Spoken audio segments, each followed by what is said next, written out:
বানরের সমস্যা ওরা যদি সমস্যা না করে তাহলে ও কোনো সমস্যা করে না। তো ওরা যদি গায়ে হাত দেওয়া না তখন হয়তো খামসা দেয়, তাছাড়া এমনি কোনো খামসাও দেয় না। এমনি সব দিক দিয়ে ভালো আছে, কিন্তু ওর ঘরে ডিস্টার্ব করলে ওরাও ডিস্টার্ব করে।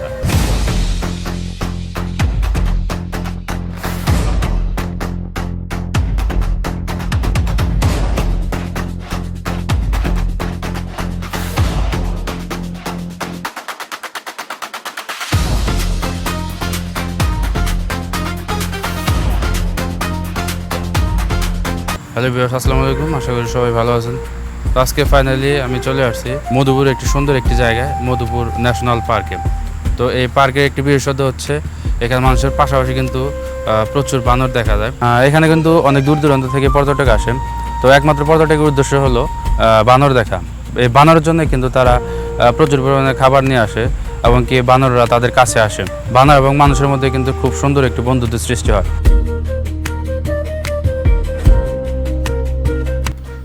মধুপুর থেকে ময়মনসিংহের পথে এগিয়ে গেলে দেখা মিলবে এমন এক অপূর্ব প্রাকৃতিক পরিবেশ। এই রাস্তা দিয়ে যাওয়ার সময় চারপাশের সৌন্দর্য যেই কাউকে মুক্ত করবে। রাস্তার দুপাশ জুড়ে বিস্তীর্ণ সবুজ বন, আর সেই বনের বুক চিরে চলে গেছে সরু পিচঢালা পথ। কোথাও বিশাল গাছের সারি, কোথাও ঘন সবুজ পাতার আড়াল। মনে হবে শহরের কোলাহল থেকে অনেক দূরে প্রাকৃতিক এক অন্য জগতে চলে এসেছে। গাছের পাতার ফাঁক দিয়ে সূর্যের আলো যখন রাস্তার উপর এসে পড়ে, তখন পুরো পরিবেশটা হয়ে ওঠে আরও মায়াবী। পথ চলতে চলতে কানে আসে পাখির ডাক, বাতাসের পাতার মর্মর শব্দ, আর চারপাশে ছড়িয়ে থাকে বনের এক অদ্ভুত নীরবতা। এই বিশাল সবুজ বনই হয়ে উঠেছে অসংখ্য বন্যপ্রাণীর আশ্রয়স্থল।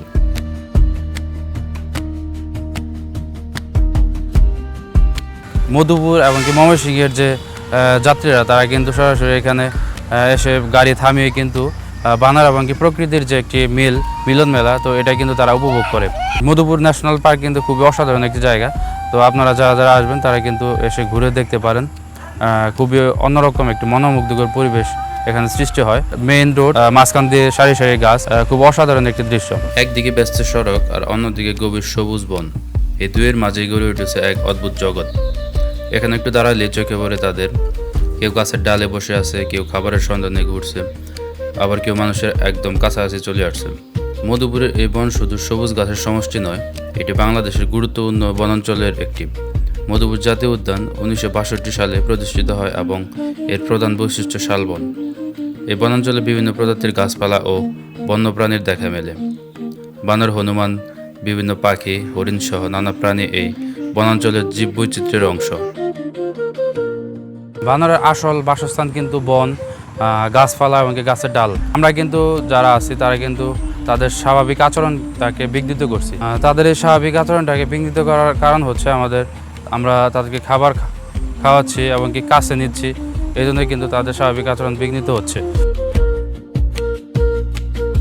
বানরের সমস্যা ওরা যদি সমস্যা না করে তাহলে ও কোনো সমস্যা করে না। মানে খাবার দেওয়ার সময় যে খামচা টামচা এরকম কোনো ওই ওরা যদি গায়ে হাত দেওয়া না তখন হয়তো খামসা দেয়, তাছাড়া এমনি কোনো খামসাও দেয় না। এমনি সব দিক দিয়ে ভালো আছে, কিন্তু ওর ঘরে ডিস্টার্ব করলে ওরাও ডিস্টার্ব করে। মানুষ কলা দেয়, বাদাম দেয়, তারপরে এই বিস্কুট দেয়, তারপরে রুটি দেয়, কেক দেয়। এটা মনে করেন যখন ক্ষুদ্রার্ত হয় তখন যে কলার গাড়ি যায়, তখন ওই কলা গাড়ি দুইটা যায়, ওই গাছ নাফাই যায় গা। তখন ওই যে বাড়িতে কিছু হামলা টামলা করে, আমি যেমন লাউ গাছ, কুমড় গাছ। বনের মধ্যে তাদের খাবারের উৎস অনেকটাই নির্ভর করে প্রাকৃতিক পরিবেশের উপর।